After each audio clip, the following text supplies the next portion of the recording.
Now, inflation remained at 6.7%, well above the Bank of England's target of 2%, but below the peak of 11.1%. What does this mean in practice for the pound in your pocket? And could we finally be over the worst of the cost of living crisis? To talk all things money and to answer your questions on the cost of living crisis is acting editor of Times Money Mentor, Georgie Frost. What do you mean acting editor? Got your equity card? Oh, no, I'm just stepping in there, doing a job, and then I was doing back to doing nothing. You're doing it, taking the money, running, doing as little as possible. No, but seriously, cost of living crisis, is it getting better? Because, what was it, until a month or so ago, it was obsessive, it was all over the front pages. Are people feeling the pinch a little less than they were? Well, some people might be, some people not. That's the problem with these figures. People will be listening yesterday to 6.7%. What does that mean? Well, it means that the muffins that be have put all these things in this thing they call a basket of goods and services and worked out roughly how much stuff is going up by. And they say it's 6.7%. But, you know, one of the things that's kept that higher than they'd expected is petrol. If you don't drive a car, it's not going to impact you so much. Food prices are falling, but they're still 12%. What this means, it really depends on you personally, how you're spending your money, what your commitments are. Older people, those people on lower incomes who spend more of their money on things like energy and petrol and food are more likely to be affected. But why does this matter? Why does that 6.7% figure? I mean, why it matters is because the government and other organisations, other groups, things like your mobile phone provider, for example, will use these figures when they're looking at how much to raise things like train fares, benefits, pensions, those sorts. So that is why this figure matters. And this figure particularly matters because it's linked to things like benefits, as I said, and also pensions, which may be going up quite a lot next year. Was it like 8% or something? 8.5%. Why is that? Because in 2010... I'm interested in pensions. I'm asking for a friend. Yeah. You're nowhere near that age. You don't have to worry about it It's not that far off. But seriously, 8.5%? Yeah. It's a lot, isn't it? Why? It is a lot, and it went up 10.1% in April. Why does it go up? Because after years and years and years of below-inflation rises for state pensioners, in 2010, the government decided this cannot go on. So they brought in something called the triple lock, which means that the state pension must go up by wage growth, inflation, or 2.5%, whichever is higher. Okay. Now, in amongst those are wage growth figures that came out last month, inflation figures that come out now, and 2.5%. So we now know that the wage growth figures that came out last month were 8.5%. It is higher than the 6.7% that we got yesterday.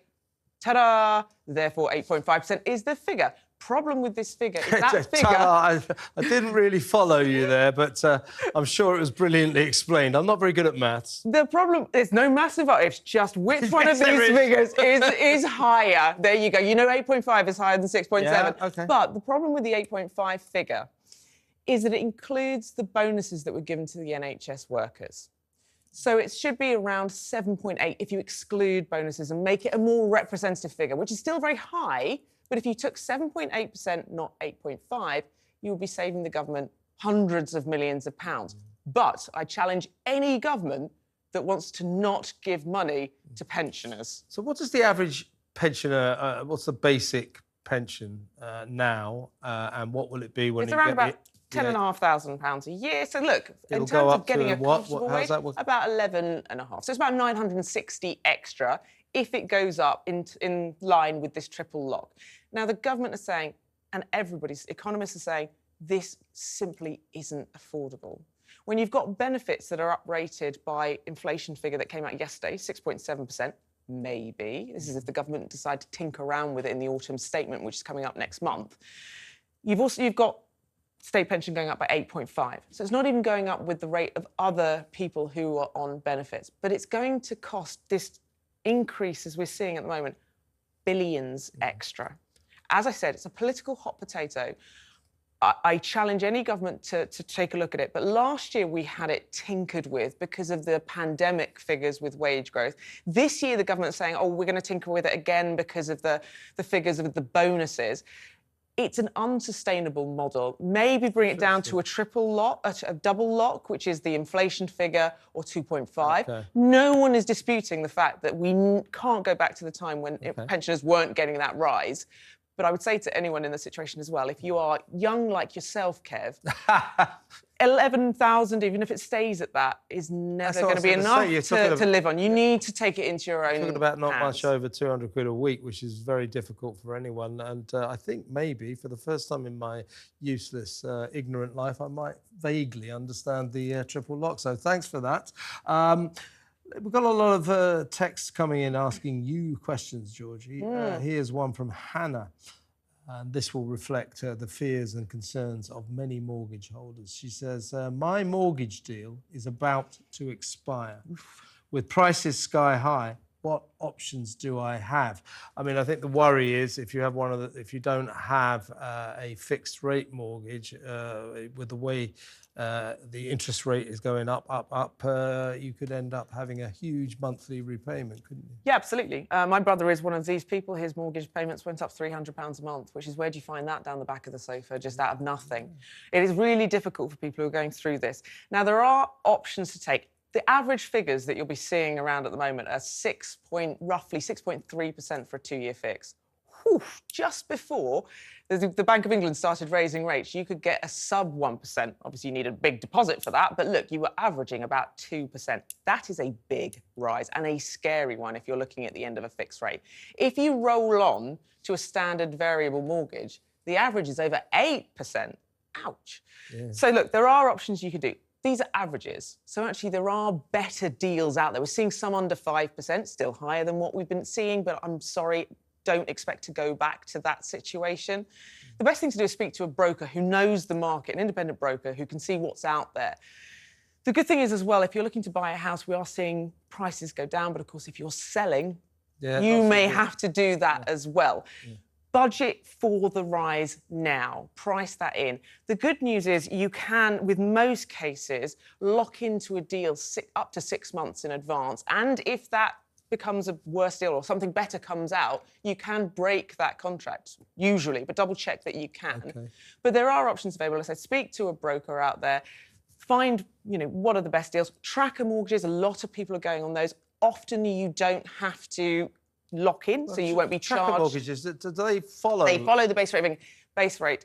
Now, because this leads us back to... You don't want that now, do you? Well, so this leads us back to what will the Bank of England do next? We've just seen inflation not go down as we'd hoped. 6.7% it remained at. Stickier than we expected. However... By the way, just sorry to interrupt. No. Do you predict that Rishi will achieve his stated aim of halving inflation by Christmas? Because this month it stayed exactly the same.